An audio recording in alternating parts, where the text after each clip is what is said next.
Hello, leaders. Welcome to your Wind Down Wednesday Real Talk with Real Leaders. I am super excited about our guest today who's going to talk to us about leadership and care. But before we get started, I'm Dr. Tracy Simone, Queen of Clarity and Care, and your go to strategist and facilitator and coach, helping you get unstuck and get stuff done.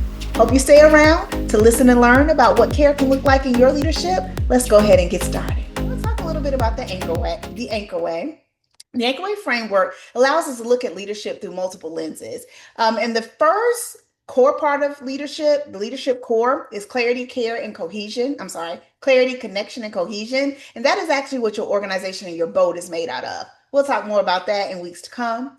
The next is your leadership components. It's your compass, your cargo, and your crew. That's actually what is on your boat. It is what you are responsible for. Lastly, is leadership catalyst. It is what is propelling you forward, the things you can and cannot control. That is care, courage, and the current, the external factors. And today we're going to be sitting in the care bucket. We're going to be talking about practices that protect your well-being and the well-being of your team, the well-being of your cargo, the well-being of your compass. And we're going to be talking about building collective capacity. And so I'm going to kick this off with Hassan.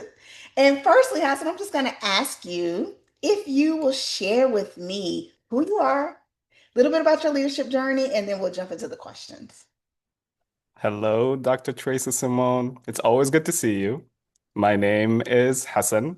I am a partner at New Profit, where I have the privilege of supporting social entrepreneurs who lead nonprofits that increase access to mental health and economic mobility. And since we're going to be talking about the topic of care today, maybe I'll share a little bit about me personally. I find meaning in creating spaces where everyday people like you and me can find the resources, the support, and the community to drive social change. And this led me to Workout 4.0, where I was lucky to meet and work with you and many other talented leaders, as well as my current role where I get to serve on nonprofit boards to help leaders navigate growth and change. And my perspective on care and sustainability is very much shaped by my personal experiences. Um, I'm an immigrant, moved here as a teenager.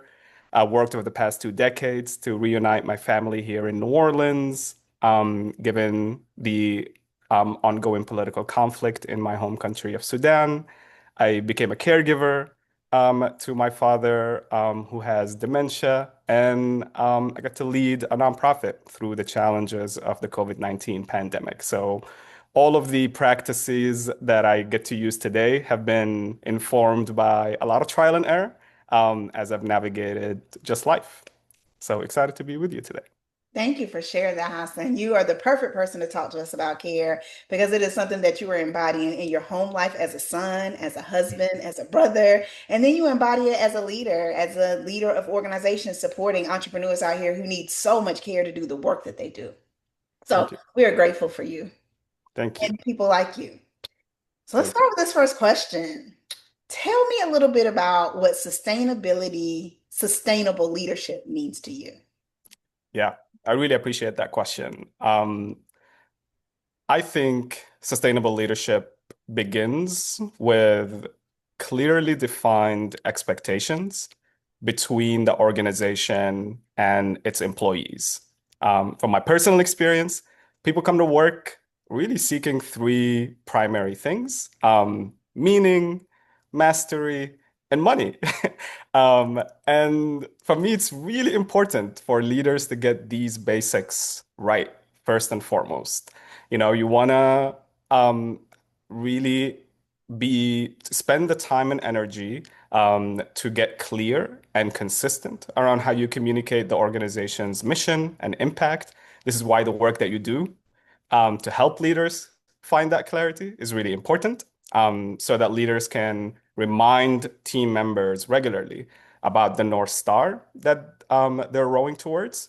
And again, find that sense of collective purpose at work, especially when there's a lot of uncertainties, a lot of pressures, a lot of current, right? That is that we're navigating as organizations. So that's the first thing. Meaning helps and contributes to sustainable leadership and getting clear on meaning.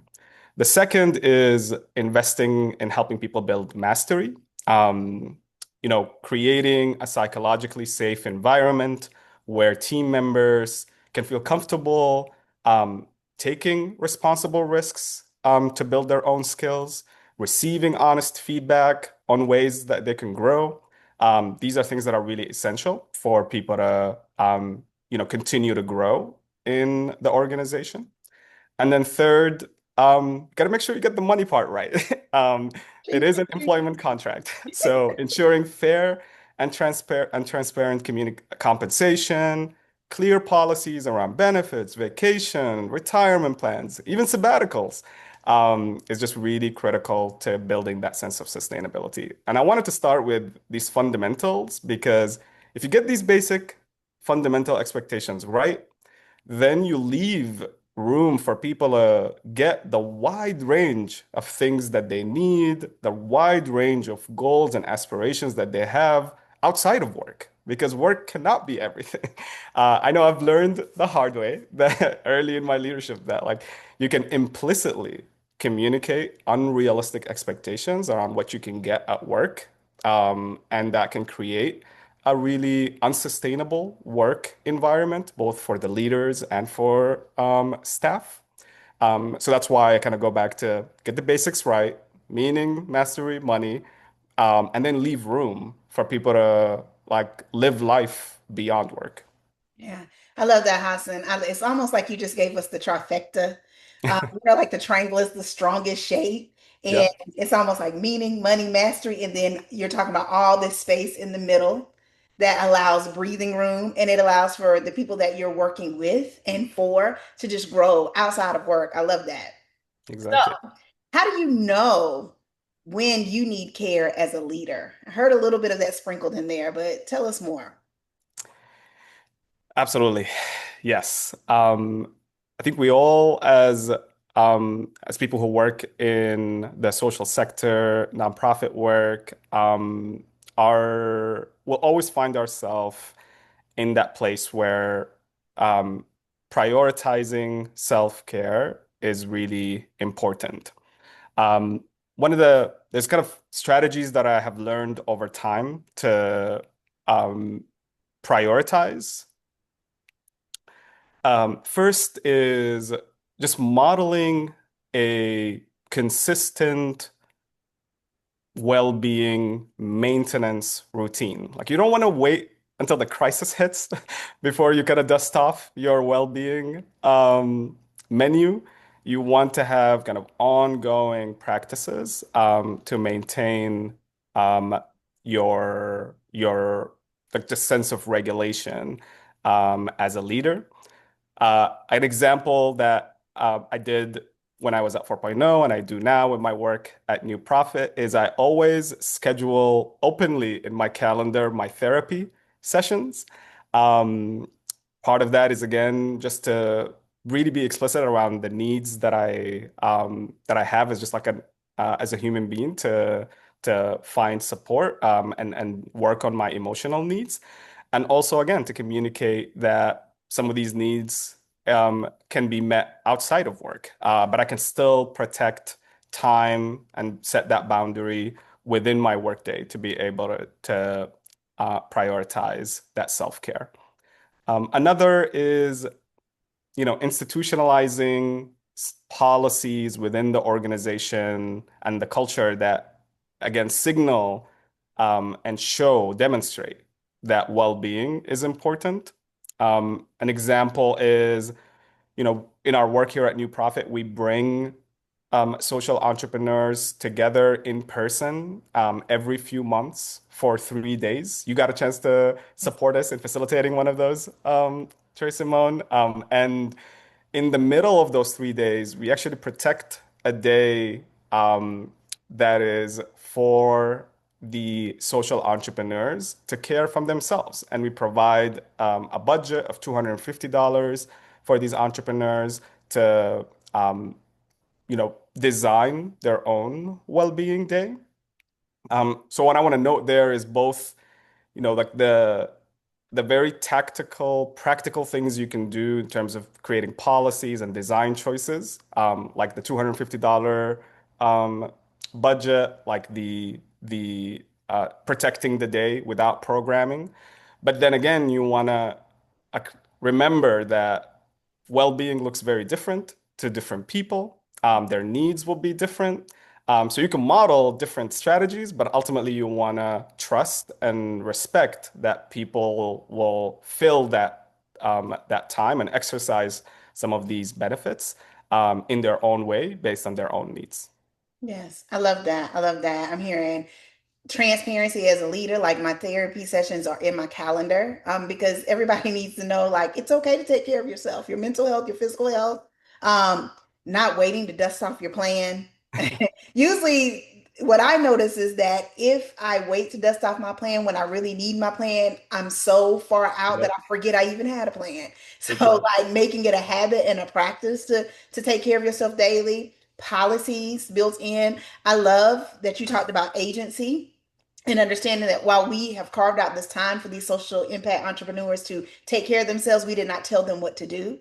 What I will add is, though, you did provide a nice, lovely curated list of all the things available. And I was there, like you said, it was just lovely to listen to the ways in which they chose to take care of themselves, be it going to a art museum, taking a nap, going for a walk in the park.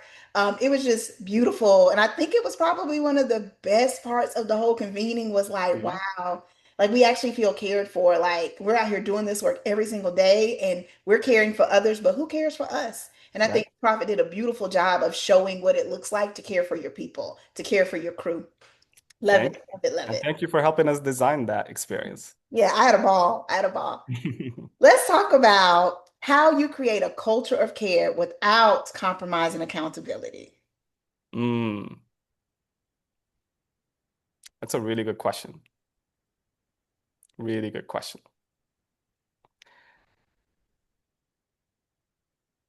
I think, hmm,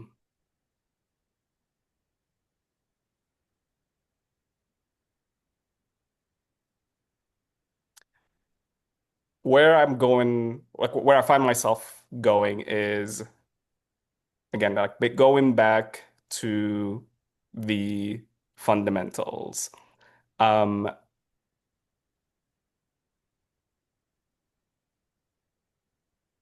when you are clear as a leader that for many for many people, for many staff on your team, work might be work is a priority, but it might not be the number one priority in their life, then you can be explicit about what to ask for, um, and and stop at that, and not to ask for more than what um, what is really needed in that employment relationship. Mhm, Because again, what I often see is that because our work is in the social sector and because the needs are so vast, we can often find ourselves um, asking for too much, um, sometimes implicitly asking for everything. mhm, Um, and that is just not a sustainable contract between an organization, an institution, and its staff. So for me, again, if we go back to being really explicit around designing really clear job descriptions, around designing really reasonable workloads that can be accomplished within the a normal um, work week, and communicating proactively about when we might need you to work more because we are putting together an event or putting together a program. But then what does coming back from that mode would look like? I think that's where you can create that really healthy balance of demonstrating self-care, in your awareness as a leader that there's a life that exists beyond work Mhm. for these team members, but also being because you're asking for exactly what you need, right? And you've done the work to get clear about what is needed. Then you can hold your team, hold yourself accountable to fulfilling those commitments. That resonates with me. I'm coined the queen of clarity and care. And Yes, I you are. hear a lot of like, we talked about that boat in the beginning, and it's made out of it's made out of clarity, connection, and cohesion. And it's almost like it's hard to protect the care with accountability if you are not clear. Like you said, exactly what it needs to happen in order for this job to get done and not infringe upon like the fact that you're a whole human. You come into work a whole. I actually probably hired you because you're a whole human and Right. because you showed up in a certain type of way that I embraced as like we need this energy in our office. But as a leader, I can't be the one that sucks all that energy out of you because it's not good for me. It's not good for the end game of the organization, the mission. So I love that you rested on the idea of like clarity, like get clear, leaders. Now you know what you're asking for, and also the person you're employing knows when you're a little bit out of bounds. And there's got to be space to be able to have those conversations too. That's right. Or for the leader to be able to say, hey, this is actually on your job description. This is actually, and let's talk about how I can help you get that work done. Because that's also care. That's right. And no amount of unlimited vacation, no amount of free lunch and dinners is going to Regardless. compensate for a vague job description. So I would Right. say start there. Right. All the bells and whistles, but I don't know what I'm supposed to be doing. That's correct. So this is perfect. Let's talk about boundaries. What boundaries have helped you lead well and live well? Perfect question. Oh, Tracy Simone, I first gotta come clean. This is an area of is an ongoing growth area for me personally. I'm a recovering people pleaser, peacemaker, perfectionist, all of that. Plus 1,000. Me too. But I've been working on it. Been working on it. Again, some of the things that I try to do is my relationship to work is really important, but also there are other relationships that I'm now really honest with myself that are actually more important. A husband, a son, a friend. These are important relationships that I have to be able to protect time and energy, to be able to just live a life of integrity, that includes work, but is not limited just to that one identity and that one relationship. So spending a lot of time really designing my day, designing my week in a way that reflects some of these priorities. For example, whenever possible, I try to make sure that I don't take meetings before 10 a.m. And that's because even though I start my day very early, usually around 5 a.m., and that protects enough time for, my faith practice, that protects enough time to help with my parents' caregiving, that protects enough time for some deep work, that is much easier to do in the morning before I'm kind of running between meetings. So designing the day and creating and negotiating, boundaries with the team, um, to reflect the priorities at work and outside of work has been just like a really important strategy. Um, and then I think in a team context or even in an organizational context, getting really clear about the role that the organization plays within the broader movement, within the broader ecosystem that we're situated within is really important. Like we talked about earlier, like this is a period where there's so much uncertainty, there's so much noise, there are so many needs. So, you can organizations like can end up doing many, many, many different things. So spending the time to get really clear about like what is the role that we are best equipped to play right now and what are the things that we're going to say no to, Hmm. and trust that our partners are going to be um, playing these roles um, has been really important, and a kind of a key boundary to set. As a leader, I think as a leader, you just have inherently more influence and power to create what we are going to say no to as an organization to make sure that your team stays focused, doesn't overextend, doesn't drift their mission, which again comes back to again clarity as a core um, important condition to creating that sense of care and avoiding burnout overextension of the team. Yes, Hassan, you all over my boat with this one because I hear the clarity, the needing to be clear as a leader, but also as an individual, like being clear about this is something you actually taught me to create your ideal schedule and to plot your time and being clear about like when is my energy level high, when is my energy level low, when can I show up best, when am I best in meetings, when am I best for deep work.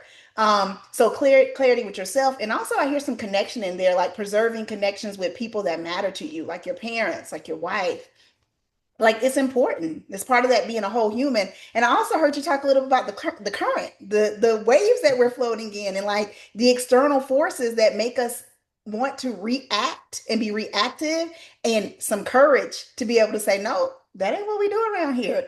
And we have that courage because we're crystal clear and we care about this mission and we are going to do this to get this work done and to preserve our people. So I'm loving that. I'm loving. Absolutely. And if I can share one other like very practical boundary, Tracy, Hmm. I think our phones can be one of the biggest offenders when it comes to like a like jeopardizing the boundaries that we create. And look, there are roles out there that require you to have your email on your phone, your Slack messaging app on your phone. But there are also many roles that don't require that. So again, like if you are able to, one of the things that I try to do personally, being in a role that doesn't necessarily require me to be plugged in, um, 24 hours is just to again tune down the noise even in my phone and just again where possible model to the team that it's okay to wait until you get to your laptop to check your inbox Hmm. and just setting realistic norms informed by the type of work that we actually do to make sure that we are not again creating a culture of overwhelm because again we are living in a state right now where there's just too much information. And I think I wanted to just like note that the phone is a good place, oftentimes I've found, to start to kind of create a healthier set of boundaries. Hmm. Definitely. So last question, Awesome. Sure. What's one picture, one picture, clear. I'll read that question right. What is one practice you've committed to that supports your emotional and mental wellness? Absolutely. So the context here is I'm an introvert. I'm like all the way in the introvert continuum. You So play a for good me, extrovert though. You play the role. yeah, I can play a good extrovert, but I am not. I am. And a practice that has been really helpful, I actually just got back from it in last week, is taking time every few months to do a personal retreat. Could be a few days. If we're able to do it for longer, amazing.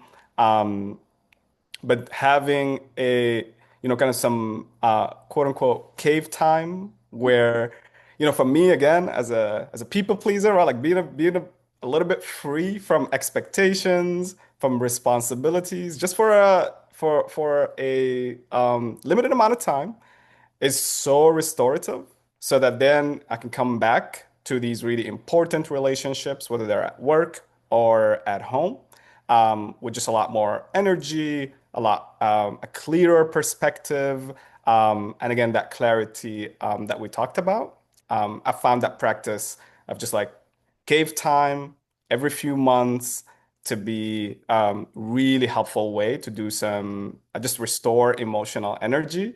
And then again, like slow down a little bit so that then I can come back to these relationships with clarity and care. Yes, I love that. I love that. It makes me think like I also do it like every few months, but I don't know where I saw it, but it was this idea of like mini retirement. Like, why do we Mhm. wait? And like building it into your day. And so I've been actually building in like these mini retirements throughout the day where I literally just sit on the bed of my truck under the trees and listen to the Oh, cicadas. Like let nature tune my frequency and get me back in order, even if it's for 15 minutes. Like so there are these moments where, it's long term. I need cave time. I need to be away for a day or two. And then there's little things you can do during the day that are just like, I just need to go get some water, go to the mhm. bathroom, go Yeah. eat. That's the one I feel on. Go eat. So Hassan, I just appreciate your time with me today and sharing your insights and your wisdom as a leader. I know that anybody that watches this is going to benefit from hearing all that you have. And I think that these are the types of conversations that allow us to reshape the environments that we work in so that we can do better work. And so, good people, good leaders out there, make sure you drop some comments and tell Hassan all the great things that he said to you and how you're going to use them. And again, I'm the Queen of Clarity and Care, Dr. Tracy Simone. I am your go to strategist, facilitator, and coach, helping you to get unstuck and get stuff done. Bye. Bye. Want to see how your team is navigating the currents of uncertainty? Download your free Anchor Way Readiness to Reset Assessment Kit, a diagnostic tool to help you spot misalignment, regain clarity, and chart your next move with confidence. Scan the QR code to get started.